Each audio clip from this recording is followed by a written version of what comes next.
نحمده ونصلي على رسوله الكريم أما بعد فأعوذ بالله من الشيطان الرجيم بسم الله الرحمن الرحيم نحن قدرنا بينكم الموت وما نحن بمسبوقين على أن نبدل أمثالكم وننشئكم فيما لا تعلمون وَلَقَدْ عَلِمْتُمُ النَّشْأَةَ الْأُولَى فَلَوْلَا تَذَكَّرُونَ صدق اللہ العظیم۔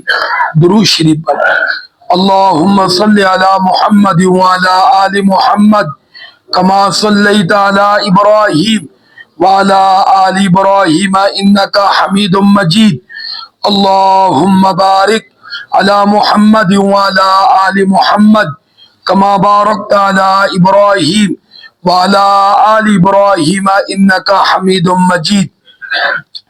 27واں پارہ سورۃ الواقعہ، دوسرا رکوع اور آیت نمبر 60، 61 اور 62 تلاوت کی گئی ہے۔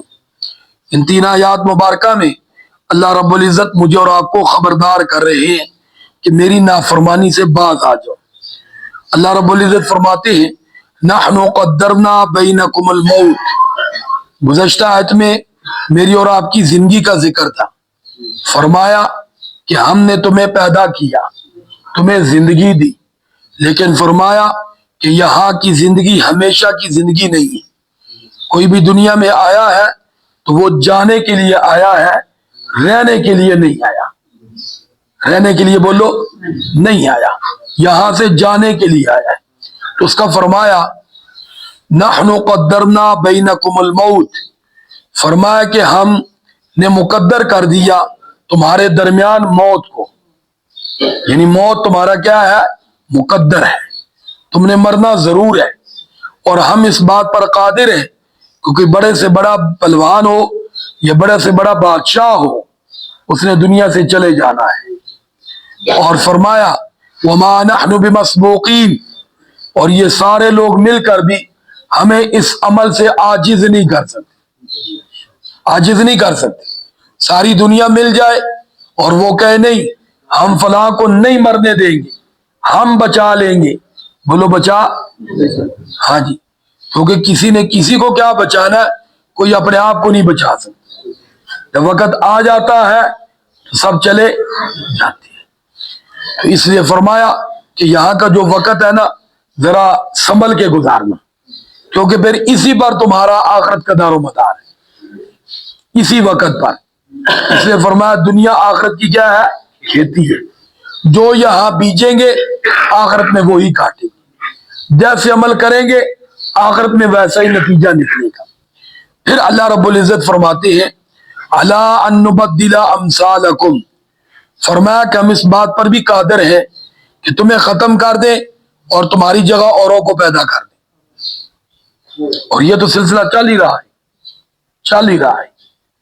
دادا چلا جاتا ہے، اس کی جگہ پوتا آ جاتا ہے، وہ باپ پھر دادا بنا، وہ بھی چلا گیا۔ بہت کم ہوتے ہیں جو پردادے کی نشست پہ پہنچے ہو۔ کس پہ بولو بھائی؟ ہاں جی، ورنہ زیادہ دادا اور وہ گیا۔ اور ویسے بھی آتا ہے جب پوتا پیدا ہو جائے نا، تیاری کر لو سیٹ خالی کرنے۔ ہاں جی، تو بہرحال اللہ رب العزت فرماتے اس پر بھی ہم قادر ہیں، اور پھر اس پر بھی قادر ہے وَنُنْشِئَكُمْ فِي مَا لَا تَعْلَمُونَ، تمہیں ایسی حالت میں بدل دیں، تم رہو تو موجود، ایسی حالت میں بدل دیں جس کو تم جانتے ہی نہیں۔ یہاں ایک عام سیدھا سا مفہوم یہ بھی ہے کہ تمہاری شکل و صورت ہی بدل دی۔ اللہ اپنے حفظ و مان میں رکھے، اللہ اپنے حفظ و مان میں رکھے۔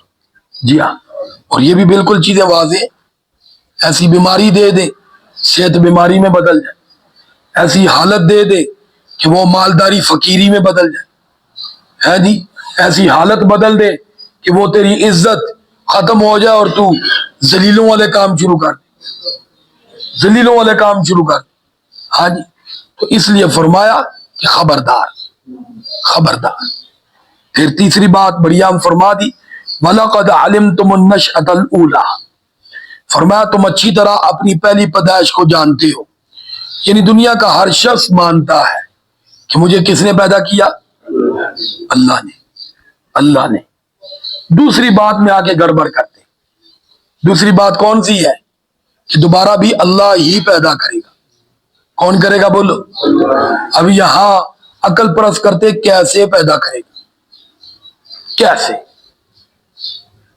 وہ اپنے طور پہ بہت بڑی دلیل سمجھتے ہیں کہ مر جائیں گے, ہڈیاں رہ جائیں گی, جسم مٹی ہو جائے گا, ہڈیاں ایسا سب بوسیدہ ہو جائیں گی, پھر کیسے پیدا ہوں گے؟ حالانکہ پہلے بندہ سوچے کہ اللہ تعالیٰ نے ہمیں کیسے پیدا کیا کہ جب کہ ہڈیاں بھی نہیں تھی, بال بھی نہیں تھے, کھال بھی نہیں تھی, گوشت بھی نہیں تھا, ایک پانی کا قطرہ ہی تو تھا, وہ بھی ناپاک, وہ بھی لیس دار, جس کے اندر خون کا تصور بھی نہیں ہے. خون کا تصور ہے؟ کسی لیبارٹری میں رکھا جائے تو اس سے خون بن سکتا ہے؟ قطعاً نہیں بن سکتا. اس میں ہڈی بن سکتی ہے؟ کوئی دنیا میں مائی کا لال بنا سکتا ہے؟ ادھر کھوپڑی نہیں آتی بھائی. ادھر سوچے کہ یہ کیسے ہو گیا, کیونکہ کیسے کرے گا تو اگلا جواب ہے اللہ نے کیا ہے, تیرے باپ نے تھوڑا کیا ہے. بھائی کسی کے باپ نے یہ کیا ہے؟ بولو بھائی کس نے کیا ہے؟ تو اگلا کام بھی اللہ ہی نے کرنا ہے. اس میں ٹونٹا کی کیا ضرورت ہے کہ کیسے کرے گا؟ دیکھو پہلا اس نے کر کے دکھایا, سب مانتے ہیں, دنیا کا کوئی شخص اس کا منکر نہیں ہے.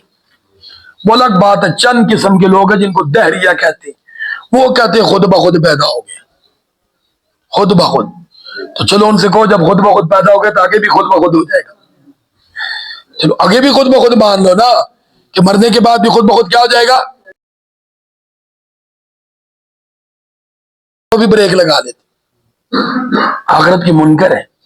تو میرے بھائی ہمارا الحمدللہ عقیدہ ہے کہ پہلے بھی اللہ ہی نے پیدا کیا, دوبارہ بھی اللہ ہی پیدا کرے. نہ پہلے پیدا کرنا اس کے لیے مشکل تھا, تو ہم یہ نہیں کہیں گے پہلا مشکل تھا, اس کے لیے نہیں تھا, اس کے لیے نہیں تھا. وہ تو کچھ نہ ہو پھر بھی بنا دیتا ہے, کچھ نہ ہو, کوئی وجود نہ ہو, کوئی وجود نہ ہو, وجود دینے والے. اب مثال کے طور پر آپ دیکھ لیں, لوگوں کے سر میں جوئیں پڑتی ہیں, پڑتی ہیں بولو, تو کیا کہیں سے داخل ہوتی ہیں یا خود بخود پیدا ہو جاتی ہیں؟ کون کرتا ہے؟ تو پھر ہم کتنے جتن کرتے ہیں کہ یار نہ ہو, پھر بھی کیا ہے ہو جاتی. یہ کون کرنے والا ہے؟ اللہ کی ذات. آٹے میں, بیسن میں, بہت سی ہماری کھانے کی چیزیں بھی وہ سونڈی بن جاتی ہے. کہاں سے بنی ہے بولو؟ اللہ نے بنائی. کس نے بنائی ہے؟ اس کا وہاں کون سا مٹیریل ہے؟ کوئی نہیں. سارے اسباب انسان نے اختیار کیے ہوتے, سونڈی نہ بنے, بن جاتی. پھلوں میں سونڈی ہوتی ہے, امرود میں ہوتی ہے. زمیندار سے پوچھو, سپرے کر کر کے مر جاتا ہے, بنانے والا بنا دیتا ہے. کون بولو بھائی؟ اللہ رب العزت. اللہ رب العزت. خود دیکھ لو, پھول کے پودے میں کہیں خوشبو کا ذرہ بھی نہیں, سارے پودے میں پھول میں خوشبو کہاں سے آ جاتی ہے؟ کون پیدا کرتا ہے؟ دیکھ لو پودا پھول کا سرخ ہوتا ہے یا سبز ہوتا ہے, لیکن اس میں سے سرخ پھول کون نکالتا ہے؟ سارے بولو بھائی. تو پھر یہ تو ساری اس نے تخلیق پھیلائی ہوئی ہے, کوئی غور تو کرے.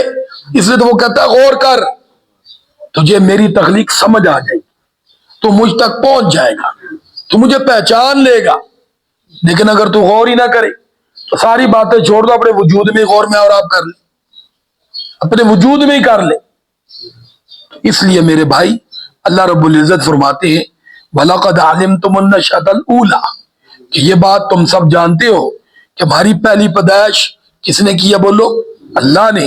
تو فَلَوْلَا تَذَكَّرُونَ, پھر تم نصیحت کیوں نہیں پکڑتے, یعنی میری اگلی بات کیوں نہیں مانتے؟ جب میں ہی کہتا ہوں کہ اے انسان تجھے میں دوبارہ پیدا کروں گا زندہ, اب یہاں چوچرا کیوں کرتا ہے؟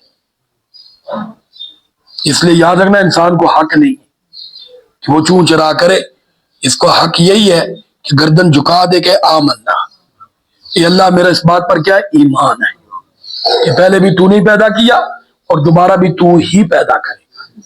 تو اللہ رب العزت کی بارگاہ میں دعا ہے کہ اللہ مجھے اور آپ کو فکر آخرت نصیب فرمائے، ایمان کامل نصیب فرمائے، اور عقیدہ قیامت پر کامل یقین نصیب فرمائے کہ مرنے کے بعد دوبارہ زندہ ہونا ہے، حساب کتاب ہے، جزا سزا ہے، جنت جہنم ہے۔ بولو بھائی، اللہ کی بارگاہ میں حاضری ہے، اللہ کی ملاقات ہے، اللہ کے سامنے حاضر ہونا ہے، اور اس دنیا کی زندگی میں اپنے کیے ہوئے کے کاموں کا جواب دینا ہے، اور یہ اس کا حکم ہے۔ باقی وہ معاف کر دے تو رحیم ہے، اس کو کوئی پوچھنے والا کوئی نہیں، اور اگر وہ پکڑ کے جہنم میں ہمیں پھینک دے تو ہمارا کوئی زور بھی نہیں، اور ہم اپنی بدعملیوں کی وجہ سے اسی قابل ہیں، لیکن اس کے باوجود اس کی رحمت کے سوال ہی ہے کہ یا اللہ رحم فرمانا، ہماری بدعملیوں کو نہ دیکھنا، اپنی رحمت کو دیکھتے ہوئے رحمت والا معاملہ کرنا، کیونکہ کسی انسان کو اللہ تعالیٰ جہنم میں ڈال دے تو اس انسان کے ساتھ انصاف ہوا ہے۔ کیا ہوا سارے بولو، یہ بھی ذہن میں رکھیں، انصاف ہوا ہے، کیونکہ یہاں یہ نہیں کہنا کہ وہ جہنم میں ڈال دے تو دی مرضی، جیسے ہم کسی کہتے ہیں یار دے دے، نہیں تیری مرضی، نہیں، وہ اس کی مرضی تو یہی ہے کہ میرے بندے ہیں میں ان کو بخش دوں، یاد رکھنا اس کی مرضی یہ ہے، اس کی مرضی یہ نہیں ہے میں ان کو عذاب دوں، کیونکہ وہ خود کہتا ہے میں عذاب دے کر تمہیں کیا کروں گا، ہاں جی، لیکن وہ عذاب اس لیے دے گا عذاب والوں کو کہ جو عذاب سے بچنے والے کام نہیں کرتے، تو ساری بات ان کو عذاب ہوگا، اور جو بچنے کی کوشش کرتے ہیں اور اگر ایسا کام ہو جائے توبہ کر لیتے ہیں تو اللہ ان کو بچائے گا۔ اللہ ہمیں جو بچنے والے عذاب سے ان میں شامل ہونے کی توفیق عطا فرمائے۔ باخر دعوانا الحمدللہ رب العالمین۔ درود